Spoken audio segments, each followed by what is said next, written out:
Financial information. Financial year और assessment year में क्या अंतर है? जब भी आप इनकम टैक्स भरते हैं या फिर उसका रिटर्न फाइल करते हैं, तो आपको असेसमेंट ईयर का चुनाव करना पड़ता है। ये बहुत जरूरी है कि आप सावधानी पूर्वक सही असेसमेंट ईयर चुनें, क्योंकि अगर आपने गलत वर्ष चुन लिया तो फिर आपका टैक्स डिपॉजिट या रिटर्न गलत हो जाएगा। अक्सर नए टैक्स पेयर फाइनेंशियल ईयर को ही असेसमेंट ईयर समझ बैठते हैं। इस कंफ्यूजन को दूर करने के लिए इस लेख में हम जानेंगे कि फाइनेंशियल ईयर और असेसमेंट ईयर में क्या अंतर है। फाइनेंशियल ईयर और असेसमेंट ईयर में अंतर। फाइनेंशियल ईयर और असेसमेंट ईयर के बीच अंतर को ठीक से समझने के लिए सबसे पहले हमें दोनों शब्दों का अलग अलग मतलब जान लेना चाहिए। फाइनेंशियल ईयर यानी वित्त वर्ष क्या होता है? फाइनेंशियल ईयर का हिंदी में अर्थ होता है वित्त वर्ष। वित्त वर्ष की अवधि के दौरान आप कमाई करते हैं और खर्च करते हैं। संक्षेप में इसे एफवाई भी लिखा जाता है। भारत में वित्त वर्ष 1 अप्रैल से लेकर 31 मार्च तक होता है।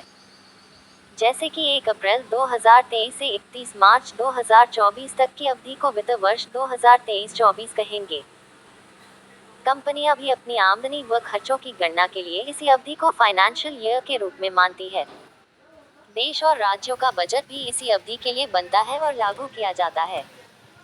वित्त वर्ष के बीच में भरे जाते हैं एडवांस टैक्स और टीडीएस। एडवांस टैक्स और टीडीएस को मौजूदा वित्त वर्ष के दौरान ही चुकाया जाता है। चूंकि ये दोनों टैक्स आपकी संभावित आमदनी के अनुमानित गणना पर निर्भर होते हैं, इसलिए ये अंतिम और वास्तविक देनदारी से कम या ज्यादा भी हो सकते हैं। वास्तविक टैक्स देनदारी तो वित्त वर्ष पूरा होने के बाद ही ठीक से पता चल पाती है, क्योंकि तब तक आपकी पूरी कमाई और पूरी टैक्स देनदारी का हिसाब तय हो चुका होता है। वित्त वर्ष के ठीक बाद उसी वित्त वर्ष का असेसमेंट ईयर चालू हो जाता है।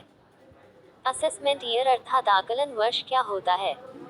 असेसमेंट ईयर का हिंदी में अर्थ होता है निर्धारण वर्ष या आकलन वर्ष। संक्षेप में इसे एवाय भी कहते हैं। ये वित्त वर्ष पूरा होने के ठीक बाद अगली तारीख से शुरू हो जाता है।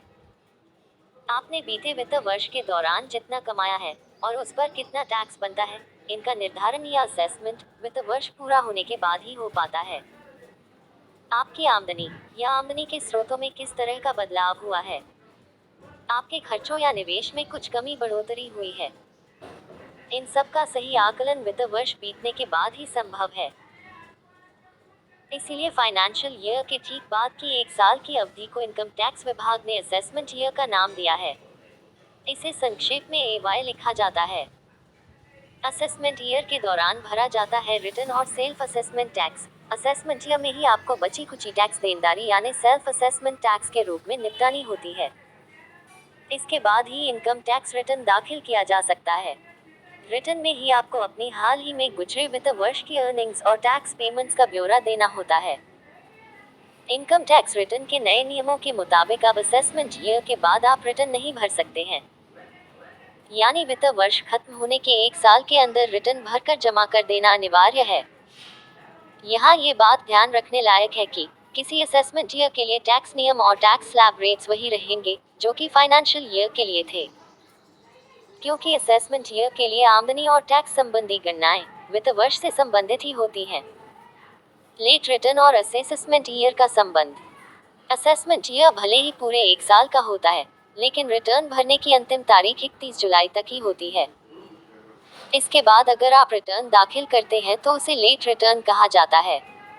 लेट रिटर्न भरने पर पेनल्टी भी लगती है। हालांकि कभी कभी सरकार करदाताओं की मुश्किलों को ध्यान में रखते हुए रिटर्न भरने की तारीख आगे भी बढ़ा देती है। फाइनेंशियल ईयर 2023-24 के लिए असेसमेंट ईयर 2024-25 होगा।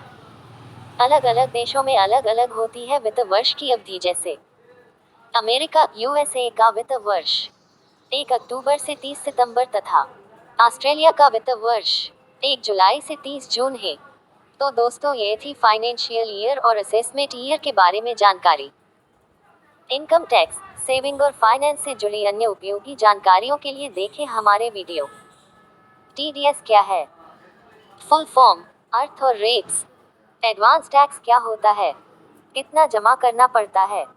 आधार कार्ड से पैन कार्ड कैसे निकालें? प्रधानमंत्री आवास योजना के नियम और शर्तें।